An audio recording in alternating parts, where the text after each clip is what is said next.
We all love D&D 5e, but let's be honest, sometimes it feels a little bit binary.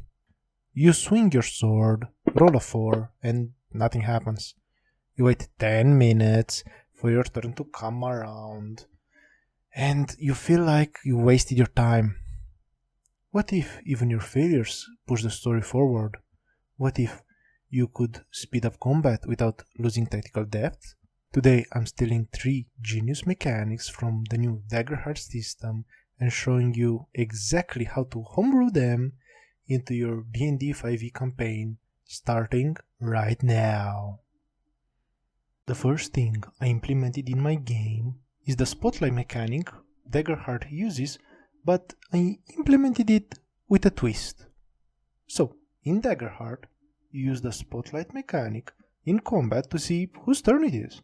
It's either the DM's turn or the player's. So, how do you implement this? If I'm doing a quick combat, I can run it with some theater of the mind and some quick changes between players and DM so it runs fast and we can get back to the rest of the story. But where it shines, in my opinion, it's not in combat but out of it, in the downtime or when you feel a player needs it. Usually this method helps newer players. How would you use it? First, when we all know the players might have some downtime, they come into a town or wait for the next assignment or anything else.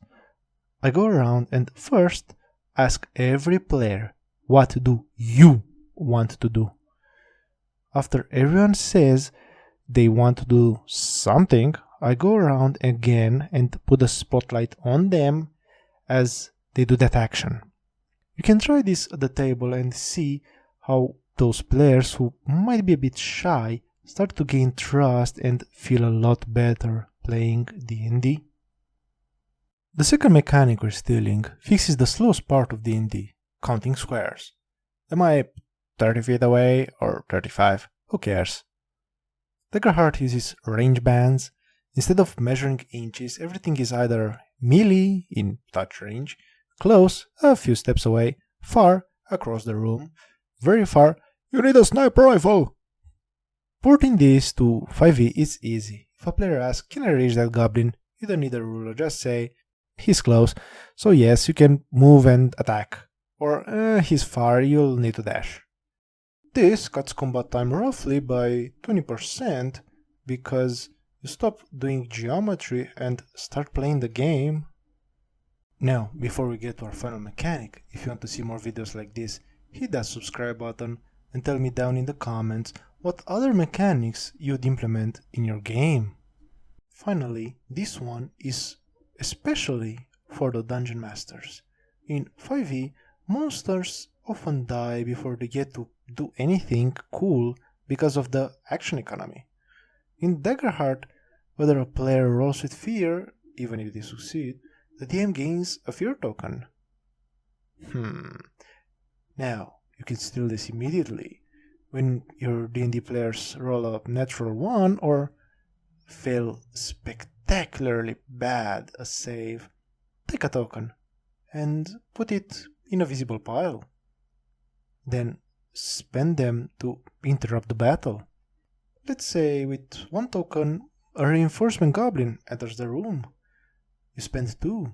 The boss uses a legendary action right now. And if you spend 3 tokens, the ceiling starts to collapse. This makes the players watch your token pile with a combination of terror and suspense. It creates tension that D&D is often missing. You don't have to abandon Dungeons & Dragons to enjoy modern game design.